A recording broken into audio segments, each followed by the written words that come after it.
नमस्कार दोस्तों, Gurukul of politics पर आपका स्वागत है। मैं हूं आपका दोस्त धर्मेंद्र कुमारी और हमारे साथ मौजूद हैं हम सबके प्रिय डॉक्टर सतीश त्यागी जी। नमस्कार। दोस्तों, आंखें खुलती हैं जब जब कोई सीरियसली अपनी बात कहता है और कोई उस बात को सुनने के लिए तैयार होता है। इस देश में पिछले काफ़ी समय से एक व्यक्ति को देश से भी बड़ा बना दिया गया और उसकी आलोचना करना देश की आलोचना करना कहा जाने लगा। हालांकि इस देश में बहुत सारे करोड़ों लोग आज भी ऐसे हैं जो तथ्यों पे बात करते हैं, जो सच को सुनना पसंद करते हैं और आलोचनाओं को एक प्रोग्रेसिव थॉट के रूप में भी लेते हैं। अगर आपने वायुसेना प्रमुख एपी सिंह, जिनको पोस्टर बॉय जो ऑपरेशन सिंदूर था उसमें बनाया गया, बहुत से लोगों ने उनको शेयर किया होगा उनका फ़ोटो, और उसी तर्ज पे प्रधानमंत्री नरेंद्र मोदी जी का भी फ़ोटो ऑपरेशन सिंदूर में, जो एयरफोर्स की जो ड्रेस है पायलट की, उसमें उनके फ़ोटो देश भर में लगाए गए हैं। एपी सिंह जी ने जो कहा है मैं वो आपको बताता हूँ। जो देश का के बारे में जो लोग चिंताएं करते हैं उनको इस बारे में सोचना चाहिए। उन्होंने कहा है कि देश में ऐसा एक भी प्रोजेक्ट एयरफोर्स का ऐसा नहीं है ज़रूरतों का जो कभी समय पे पूरा हुआ हो। ये बात मैं नहीं कह रहा, त्यागी जी भी नहीं कह रहे, ये बात आप भी नहीं कह रहे, ये देश के वायुसेना प्रमुख कह रहे हैं, जिनके फ़ोटो को हम कुछ दिन पहले शेयर कर रहे थे कि ऑपरेशन सिंदूर में हमारी भारतीय वायुसेना ने कमाल कर दिया है। अब 2014 के बाद भी अगर ये हाल है कि प्रोजेक्ट पूरे नहीं होते समय पे, वायुसेना की ज़रूरतें पूरी नहीं हो पा रही, तो क्या वायुसेना की इन ज़रूरतों को पूरा ना कर पाने के लिए मैं या त्यागी जी जिम्मेदार हैं या आप जिम्मेदार हो? इसके लिए कौन जिम्मेदार है? इसके लिए किसकी आलोचना होगी? और अगर पूरे नहीं हो पा रहे तो फिर जो महामानव हैं, जिनको इस देश से भी बड़ा बना दिया गया है, उनकी क्या जिम्मेदारी बनती है? सच्चाई ये है दोस्तों कि जो व्यक्तिगत इमेज है उसको बड़ा बनाने के चक्कर में देश की सेनाओं से भी समझौते हुए हैं, उनकी ज़रूरतों के साथ समझौते हुए हैं। आप इस बारे में क्या कहेंगे, कमेंट करके बताना। और कांग्रेस पार्टी से एक लीडर का निष्कासन लगभग तय हो गया है और वो शशि थरूर हैं, इस बारे में भी हम बात करेंगे। सबसे पहले एपी सिंह जी के बयान पे। जी। डॉक्टर साहब, अभी कुछ दिन पहले एपी सिंह जी को के फ़ोटो शेयर हो रहे थे बहुत ज़्यादा, और आज ये बयान आया है मीडिया में। हालांकि मीडिया 90% चीज़ों को छिपा लेता है, आती ही नहीं, लेकिन कभी कभार आ जाती हैं बाहर। अब जो लोग कहते हैं कि किसी व्यक्ति की आलोचना करना देश की आलोचना है, तो क्या इस बारे में वो जिम्मेदार नहीं है इसके? बिल्कुल जिम्मेवार हैं, और वायुसेना अध्यक्ष ने जो कहा है वो बहुत ही चिंतित करने वाला है। पूरे देश में चिंता होनी चाहिए। और जो आपने कहा कि पहले हमने पोस्टर बॉय बनाया था, तो ये क्या है कि सुविधा की राजनीति होती है भारतीय जनता पार्टी की। अगर उनको सूट करता है तो वो देवता मान लेंगे, और अगर उनके हिसाब से चीज़ें नहीं हो रही तो फिर उसको दानव घोषित करने में उनको देर नहीं लगती। लेकिन इस बार आपने पहली बार देखा होगा कि वायुसेना अध्यक्ष को ट्रोल नहीं किया जा रहा। चूँकि इनकी आईटी आर्मी चाहती तो है, ट्रोलिंग आर्मी चाहती तो है, लेकिन देश का माहौल इस तरह से है कि एक तरफ तो शौर्य और पराक्रम के लिए आप तिरंगा यात्राएं निकाल रहे हैं, सिंदूर बांट रहे हैं, तो आप चाहकर भी वायुसेना अध्यक्ष के खिलाफ मुहिम नहीं छेड़ सकते। ये एक जीत है इस देश की, पहली बात तो मुझे। दूसरी बात, जो गोदी मीडिया आपने कहा कि 1-2% ही है, उसमें अदानी का जो चैनल है एनडीटीवी, उसने इस मुद्दे को बड़ी प्रमुखता से उठाया। अच्छा। हाँ, वो ये कह रहे हैं कि ये बयान है उनका एपी सिंह जी का, और इस पर चिंता होनी चाहिए। ये दो चीज़ें मुझे बहुत विचित्र सी लगी हैं इस पूरे प्रकरण में।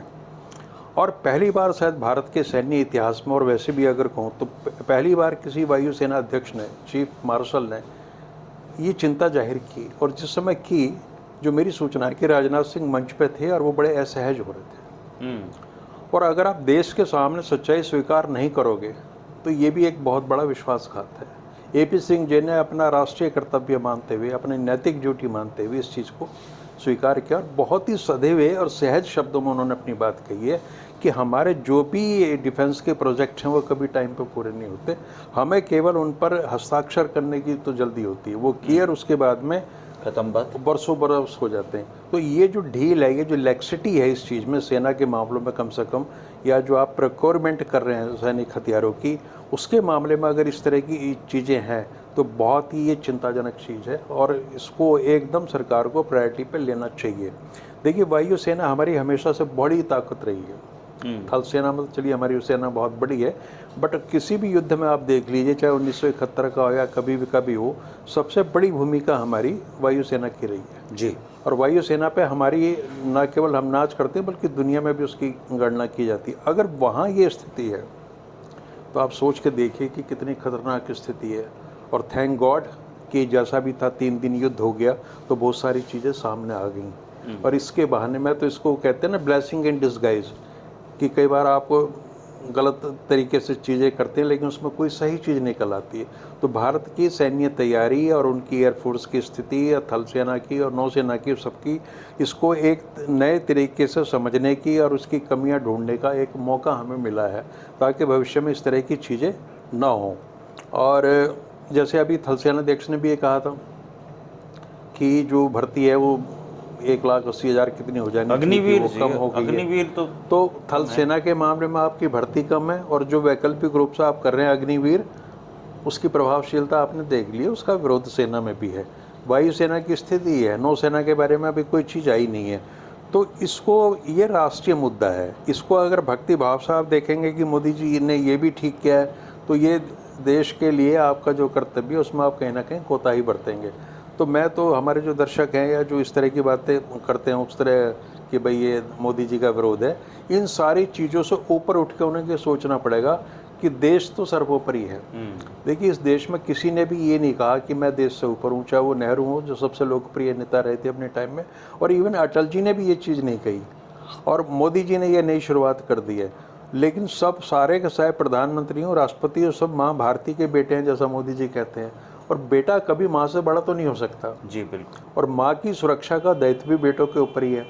तो अगर मोदी जी को इस समय, ठीक है वो जो ये हरकत कर रहे हैं सिंदूर वाली, कर लीजिए, वो मानने वाले तो है नहीं, लेकिन उसके बाद उनका ये फ़र्ज़ बनता है कि पूरे कैबिनेट की मीटिंग बुला के और कॉन्फिडेंस मिले अपोजिशन को भी, और हमारी सैन्य जो तैयारियां हैं उसकी दोबारा से समीक्षा करें, और जो ये डील्स होती हैं फॉरेन डील्स हथियार लाने की, प्रोक्योरमेंट की, इसमें कैसे बहुत जल्दी की जाए, प्रोसेस को एक्सपीडाइट किया जाए, इन सारी चीज़ों पे उनको व्यवहारिक रूप से चिंतन करना होगा, क्योंकि मजाक की बात नहीं है।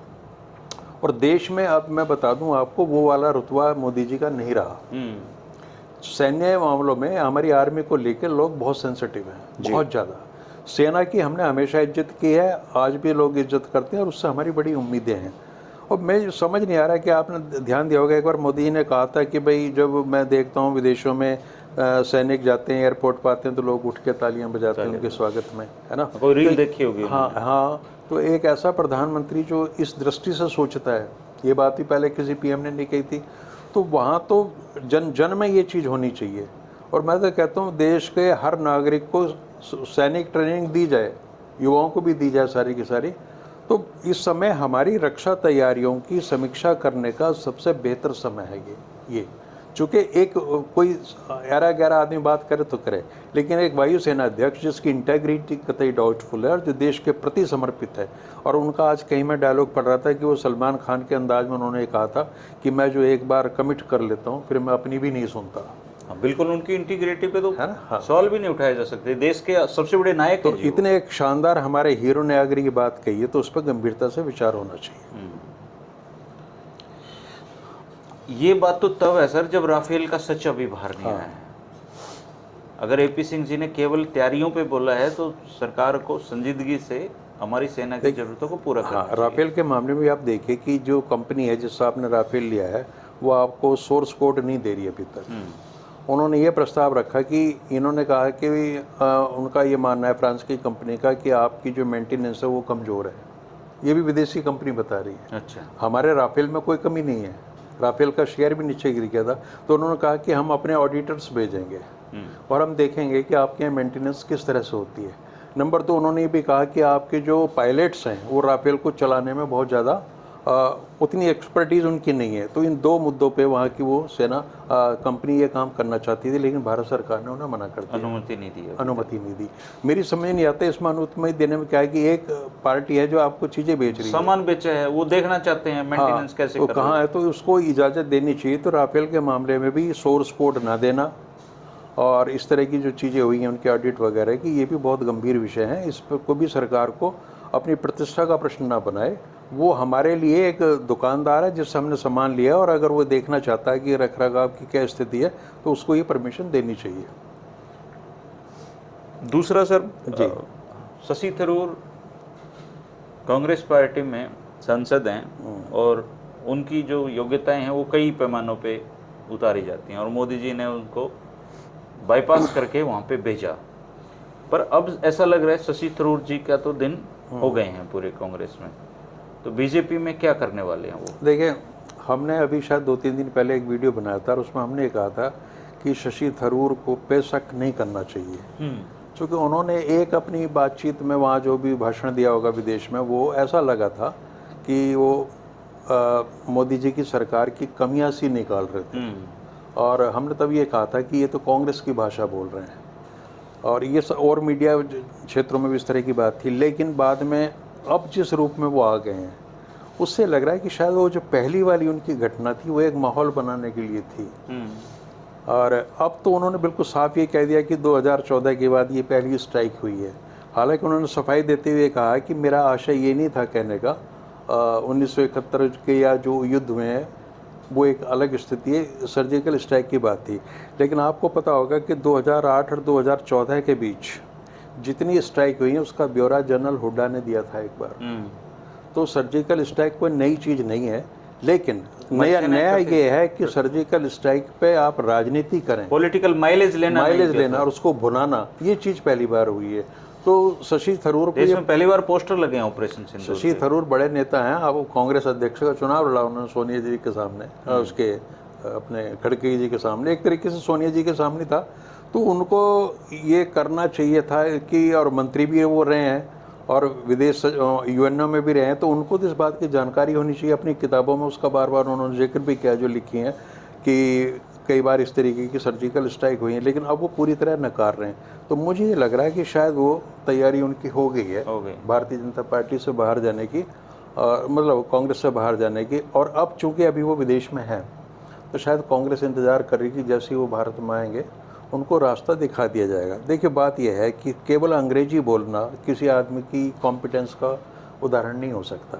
उनकी विशेषताएं ये हैं, एक तो है कि वो रंगीले स्वभाव के हैं, नंबर 2 कि इस उम्र में भी वो एक्टिव हैं काफ़ी, है ना, और उनकी लोकप्रियता महिलाओं में ज़्यादा है। देखिए, विद्वता का मतलब ये कि बहुत क्लिष्ट अंग्रेजी बोलते हैं जो किसी की समझ में नहीं आती, और उसकी मजाक भी उड़ाई जाती है। धर्मेंद्र जी, भाषा का मतलब केवल इतना ही है कि आप या तो एक्सप्रेस करते हैं अपने विचार, और दूसरा उसका जो मिसयूज है वो इम्प्रेस करने के लिए होता है। क्या आपकी समझ में आए ना आए, मैं अपनी झाड़ता रहूँ अंग्रेजी, है ना।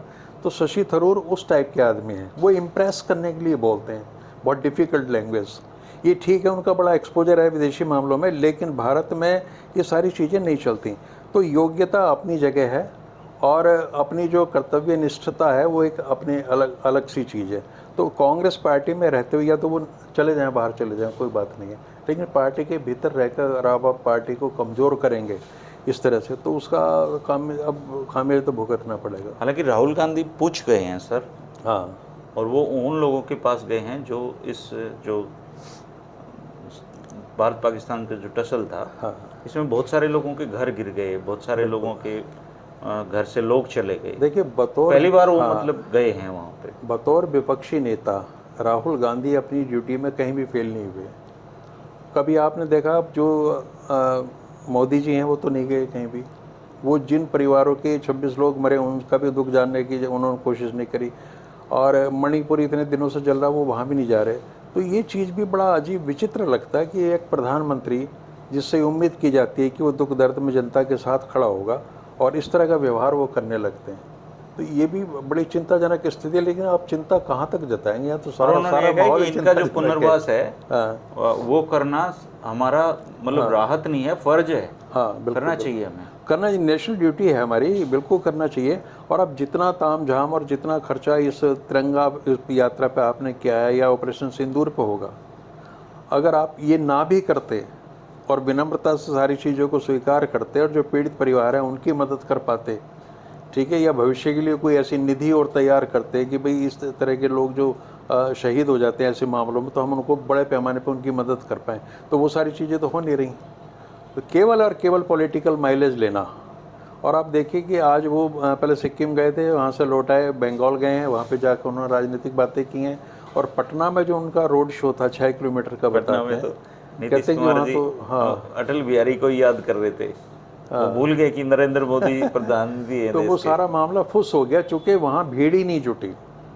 एक्चुअली भीड़ के लिए ये रैली करते नहीं है जी, इनके पास इतना एक मैकेनिज्म तैयार हो चुका है कि रैली सिर्फ इनको एक आयोजन के लिए चाहिए होती है, ताकि वो करोड़ों लोगों तक सोशल मीडिया और ये जो गोदी मीडिया है इसके माध्यम से बात पहुंचा देखिए सके। मोदी जी, रैली की भीड़ से मोदी जी की लोकप्रियता से कोई वो नहीं है। मोदी जी को फिक्र तो हो रही होगी इस समय, जो पटना चूँकि चुनाव आ रहे हैं और बिहार में सारी ताकत लगा रखी है, तो जिस तरीके से भीड़ वहाँ नहीं आई या लोग उतने उनकी अपेक्षा हालांकि के एक बहुत अनुसार ही नहीं आए, तो चिंता तो होगी एक बहुत ही वो रोचक बात है, जी। वहाँ के एक नेता होते थे एलन मिश्रा जी, आपको याद हाँ, है? एलन में ललित नारायण हाँ, मिश्रा जी। उनका मर्डर हुआ था। हाँ हाँ तो वहाँ के बीजेपी के एक छोटे भैया कोई नेता हैं छोटे मोटे, उन्होंने कोर्ट में याचिका डाली है कि एलन मिश्रा की हत्याकांड की जांच कराई जानी चाहिए। तो वो उस जांच के माध्यम से उनका शक इंदिरा गांधी पे है। मतलब बिहार चुनाव में एक बहुत ही गुमनाम सा मुद्दा बाहर लाने की तैयारी में है। हालांकि वो अगर मान लो कोर्ट उसको सीबीआई जांच के आदेश दे भी दे, तो अब उतने साल बाद एलन मिश्रा हत्याकांड की जांच देखिए, कैसे एलन होगी? मिश्रा में अगर आप इंदिरा गांधी की संलिप्तता को सिद्ध भी कर दें तो कांग्रेस के पास क्या है खोने को वहाँ? हाँ, कांग्रेस तो 40 साल हो गए वहाँ, है ही नहीं, कोई बड़ी बात नहीं। और एक जमाने में शायद आपको ध्यान हो, एक संस्था होती थी आनंद मार्ग, आनंद मार्गी कहलाते थे। उन लोगों पर शक गया था, बहुत संपर्क रहा है मेरा उनसे। हाँ तो उन पर शक गया था ललित नारायण मिश्रा जी की हत्या का। और कुछ परिस्थितियाँ ऐसी हुई, ये कहा गया कि जहाँ उनका जिस मंच पे उनके वो बम विस्फोट वगैरह हुआ था वहाँ से उनको दूर ले गए, पास वाले अस्पताल में नहीं ले गए। तो ऐसी चीज़ें होती हैं। और इंदिरा गांधी को दोष देना उस समय भी बड़ा आसान था और आज भी आप दे लीजिए, लेकिन कुल मिला के पॉलिटिकली मुझे नहीं लगता कि ललित नारायण मिश्रा के मुद्दे को उठा के वो कहीं उससे कुछ हासिल कर लेंगे। हालांकि एलन मिश्रा का जुड़ाव हरियाणा से इसलिए है सर, क्योंकि कहते हैं कि चौधरी बंसीलाल को मुख्यमंत्री बनवाने में उनकी बहुत महत्वपूर्ण भूमिका बिल्कुल महत्वपूर्ण भूमिका थी। मिश्रा जी से उनकी बड़ी अच्छी दोस्ती थी। ललित नारायण मिश्रा बहुत करीब थे इंदिरा जी के। और एक और चीज़ मैं बताऊं हमारे दर्शकों के लिए कि धीरेन्द्र ब्रह्मचारी की पीएमओ में एंट्री कराना और इंदिरा जी से मिलवाना, ये सब ललित नारायण मिश्रा का ही काम और था। एक बहुत बुजुर्ग नेता थे, उन्होंने मुझे बताई थी ये बात कि एलन मिश्रा जी को आभास हो गया था कि उनकी ज़िंदगी को खतरा है, और उन्होंने चौधरी बंसीलाल जी को ये कहा था कि मेरे बाद मेरे परिवार का ध्यान रखना। हालांकि ये पब्लिक प्लेटफॉर्म में ये बात नहीं है, पर एलन मिश्रा का जुड़ाव हरियाणा से था, तो बंसीलाल जी को उन्होंने, लेकिन कांग्रेस तो पार्टी नहीं है कोई, वहाँ पे कोई ताकत ही नहीं है। ताकत नहीं है। देखिए, मिश्रा की अपनी एक व्यक्तित्व था और उनकी पहुंच इंदिरा गांधी तक थी, लेकिन इंदिरा गांधी उनकी हत्या करा दी। इंदिरा गांधी को क्या खतरा था एलन मिश्रा से? मुझे तो लग नहीं रहा कि वही लाई थी उनको बिहार की राजनीति से उठा के, और ऐसा कोई आदमी इतना सक्षम नहीं था कि उस समय इंदिरा गांधी को चुनौती दे लेकिन मोदी देता। की रैली में भीड़ और वो भी बिहार में थोड़े कम होना, हाँ, तो इनको इलेक्शन में तो थोड़ा और जोर लगाना पड़ेगा। हालांकि इलेक्शन जीतने के लिए इनके पास बहुत सारे फॉर्मूले होते हैं सर, फार्मूला ए, फार्मूला बी, हाँ, फार्मूला वो सी, सारे के सारे हैं। और इस समय जो हमारे चाणक्य हैं अमित शाह जी, उनकी पूरी प्रतिष्ठा दांव पर लगी हुई है। देखिए, दो बड़े जटिल प्रश्न हैं भारतीय राजनीति के, भाजपा के लिए, बंगाल और बिहार। क्योंकि दोनों ही प्रांतों में, बिहार में तो ना कभी वो मुख्यमंत्री बना नहीं, उनका जूनियर पार्टनर जरूर है, इस बार और तो ना ही बंगाल में काम कर ही देना चाहिए। वो तो मोदी जी तो को जो एक सनक है ना कि अश्वमेध का घोड़ामरा कहीं रुकना नहीं चाहिए और इन प्रांतों में भी सरकार बननी चाहिए, तो उसके मद्देनज़र बहुत सारी चीज़ें कर रहे हैं वो। तो लेकिन ये भी साफ है, देखिए कि उनकी रैलियों में भीड़ जुटे या ना जुटे, फिर वो कहते हैं चुनाव तो हम जीत ही गए ना। हरियाणा में भीड़ कहाँ थी? आपने देखा प्रधानमंत्री की रैली में 5,000 लोग आए थे। लेकिन वो चुनाव जीत गए। तो फिर ये तर्क आएगा कि हम तो चुनाव तो जीत गए, तो चुनाव कैसे जीते जाते हैं ये कला तो भारतीय जनता पार्टी से कुछ ज़्यादा जानता नहीं। लेकिन इस बार बिहार के चुनाव में और आगे फिर बंगाल के चुनाव में सारी की सारी जो इनकी सलाहियत है, जो कॉम्पिटेंस है भाजपा की, चाणक्यों की, वो दांव पर लगी हुई है पूरी तरीके खैर इलेक्शन जीतने की मशीन है सर, अगर मान लो 1-2 इलेक्शन नहीं जीत पाते हैं कोई बड़ी बात थोड़ी है। हाँ, लेकिन ऐसा है कि अब पार्टी के अंदर असंतोष है। आरएसएस और भाजपा के रिश्ते भी उतने मधुर नहीं रहे और पूरे देश का माहौल भी बदल रहा है। ऐसी कई बार हताशा में नेतृत्व ऐसे चीज़ें खड़ी कर देता है जिन्हें संभालना मुश्किल हो जाता है। एक सवाल ये भी है सर कि अगर मान लो ये ऑपरेशन सिंदूर ना हुआ होता तो बीजेपी किस नाम से वोट मांगती? कुछ और हो जाता, कुछ और हो जाता। आप ही देखिए कि प्रधानमंत्री का दौरा स्थगित हो गया सुरक्षा कारणों से, लेकिन आपने 2,500-3 हज़ार सैलानियों को जाने दिया वहाँ और कोई व्यवस्था नहीं कर रहे आप थे। अगर पीएम का दौरा स्थगित हो रहा है इसलिए तो आपको एडिशनल सिक्योरिटी रखनी चाहिए वहाँ, तो वो क्यों नहीं हुई सारी चीज़ें? तो बहुत सारे सवाल हैं और ये अच्छा है कि भाई एपी सिंह जी ने कम से कम एक शुरुआत तो की, एक शांत जो पड़ा था उसमें एक पत्थर तो मारा और मुझे लगता है कि देश पहली बार मतलब किसी ने जिम्मेदारी से बात और लोगों को ये एहसास होगा कि भाई वही सेनाध्यक्ष ये कह रहे हैं तो चीज़ें उतनी आसान नहीं है जितनी दिख रही हैं। दोस्तों आप भी भागीदारी जरूर किया कीजिए। मन के जो विचार हैं, मोदी जी वाले मन के विचार नहीं, आपके मन के जो विचार हैं वो जरूर लिखा करें। लिखने से क्या होगा, हमें एक सामूहिक सोच का पता चलता है।